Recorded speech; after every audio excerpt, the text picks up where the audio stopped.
Hello everyone, English অনার্সের আরেকটি ক্লাসে তোমাদের স্বাগত। আজকে আলোচনা করব merchant of Venice, the merchant of Venice by William Shakespeare. এর থেকে আরেকটি খুব গুরুত্বপূর্ণ কোয়েশ্চেন আনসার আজকে একদম ডিসকাস করে সহজভাবে তোমাদের কাছে প্রেজেন্ট করব। কোনো জটিলতা এই কোয়েশ্চেনটির মধ্যে থাকবে না। তাহলে দেখে নেই কোন কোয়েশ্চেনটা আজকে আলোচনার জন্য রয়েছে। Discuss the theme of mercy and justice in Shakespeare the merchant of Venice. Mercy এবং জাস্টিস কিভাবে এই মার্চেন্ট অফ ভেনিসকে প্রভাবিত করেছে সেই কোয়েশ্চেনের আনসার নিয়ে আলোচনা করব।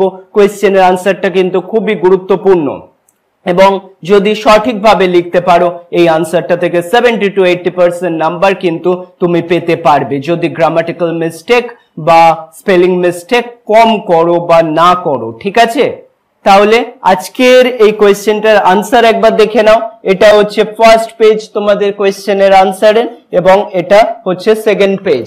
ঠিক আছে, আজকে তাহলে খুব সহজ করে বাংলায় প্রত্যেকটা প্যারাগ্রাফ ওয়াইজ কিন্তু তোমাদের কাছে আলোচনা করে দেব, যাতে কোনো জটিলতা কোনোভাবেই না থাকে এই কোয়েশ্চেনের আনসারের মধ্যে।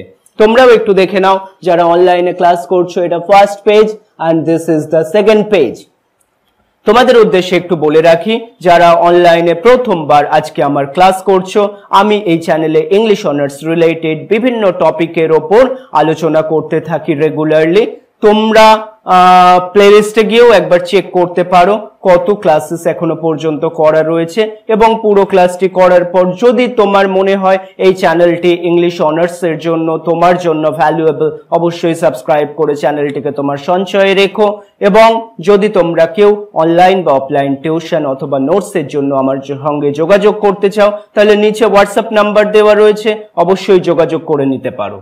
তাহলে দেখে নেওয়া যাক আজকের এই question. Discuss the theme of mercy and justice in Shakespeare the merchant of Venice. Discuss the theme of mercy and justice in Shakespeare's the merchant of Venice. How are this themes explored through the characters and plot. কি বলা হচ্ছে, শেক্সপিয়ারের the merchant of ভেনিসে কিভাবে এই ন্যায় বিচার এবং মার্সি, করুণা থিমটি একসাথে আলোচনা করা হয়েছে। চরিত্র এবং প্লটের মাধ্যমে এই থিমগুলি কিভাবে আলোচিত হয়েছে সেগুলি বলা হোক। ঠিক আছে, এই কোয়েশ্চেনের আনসার আমরা খুব সহজভাবে জেনে নেব। দেখে নাও ফার্স্ট প্যারাগ্রাফটা, খুব সহজে তোমাদেরকে বাংলায় বলে দেব যেভাবে আমি অন্য কোয়েশ্চেনগুলোও আলোচনা করতে থাকি। First paragraph, in Shakespeare the merchant of Venice the themes of mercy and justice are central to the play. কি বলা হচ্ছে, শেক্সপিয়ারের দ্য মার্চেন্ট অফ ভেনিসে করুণা, মার্সি এবং জাস্টিস, ন্যায় বিচার থিমগুলি নাটকের জন্য কেন্দ্রীয় চরিত্রগুলির মিথস্ক্রিয়া এবং প্লটের বিকাশে গভীরভাবে বর্ণন করা হয়েছে।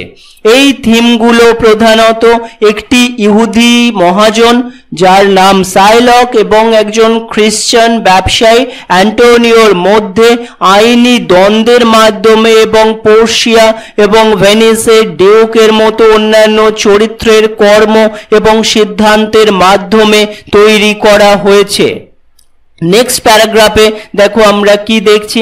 Next paragraph is started by the theme of justice is introduced early in the play through Shylock. কি বলা হচ্ছে, ন্যায় বিচারের থিমটি নাটকের শুরুতে সাইলকের একটি বন্ড পূরণের উপর জোর দেওয়ার মাধ্যমে প্রবর্তিত হয়।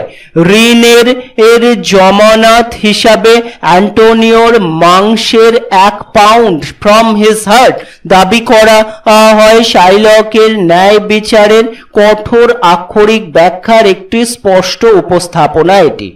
সাইলক বিশ্বাস করেন যে ন্যায় বিচার হলো আইনের অক্ষরে অক্ষরে মেনে চলা মানবিক ব্যয় নির্বিশেষে।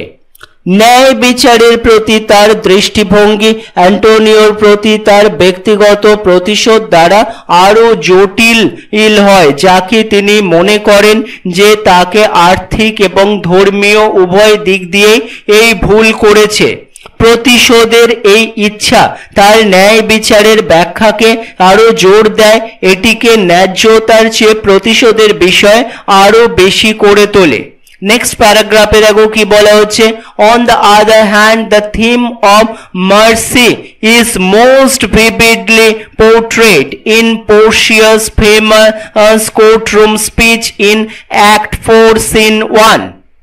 কি বলা হচ্ছে, অন্যদিকে মার্সির থিমটি সবচেয়ে প্রাণবন্তভাবে পোর্শিয়ার বিখ্যাত আদালত বক্তৃতার চিত্রিত হয়েছে, যেটা অ্যাক্ট 4 সিন 1 যেখানে তিনি সাইলককে করুণা বা মার্সি দেওয়ার জন্য আবেদন করেন।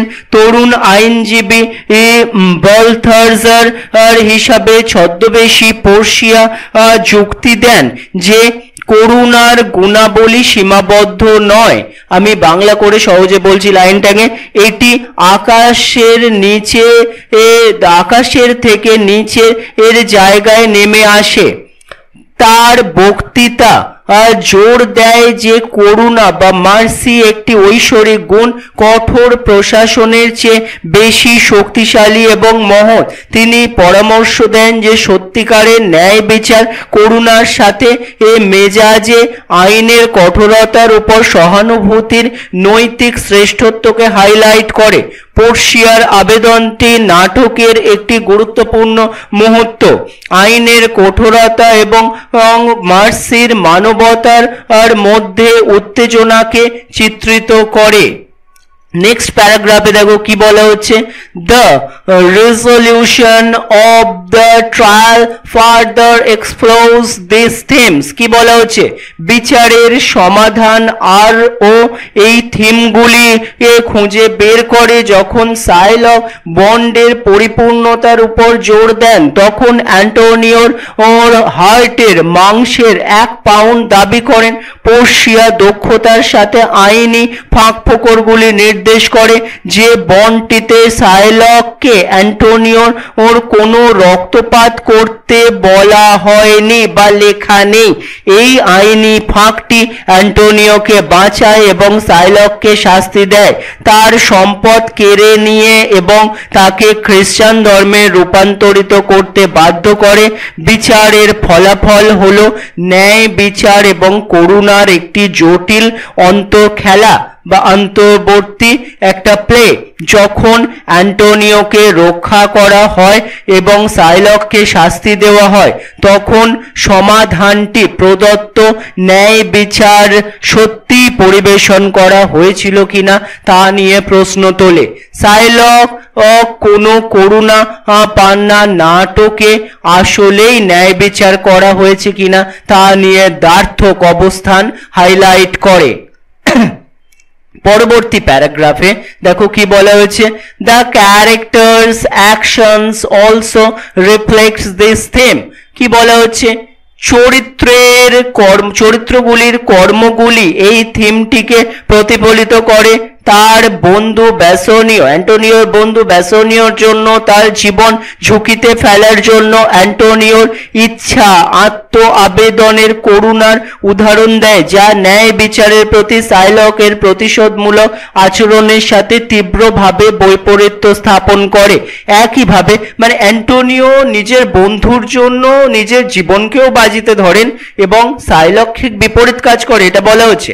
একইভাবে অ্যান্টোনিওর প্রতি পোর্শিয়ার করুণা এবং তাকে বাঁচানোর জন্য আইনের চতুর হেরফেরের সাইলকের প্রতি তার অপ্রতিরোধ্য আচরণের সাথে বৈপরীত্য করে, যা নির্দেশ করে যে নাটকে করুণা নির্বাচন করে প্রয়োগ করা হয় বা মার্সি।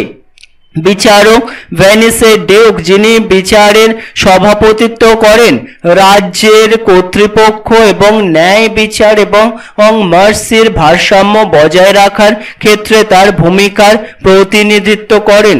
পোর্শিয়ার দ্বারা প্রভাবিত তার চূড়ান্ত সিদ্ধান্তটি মার্সির প্রয়োজনীয়তার দ্বারা মেজাজযুক্ত ও ন্যায় বিচার অর্জনের লক্ষ্য দ্বারা হয়।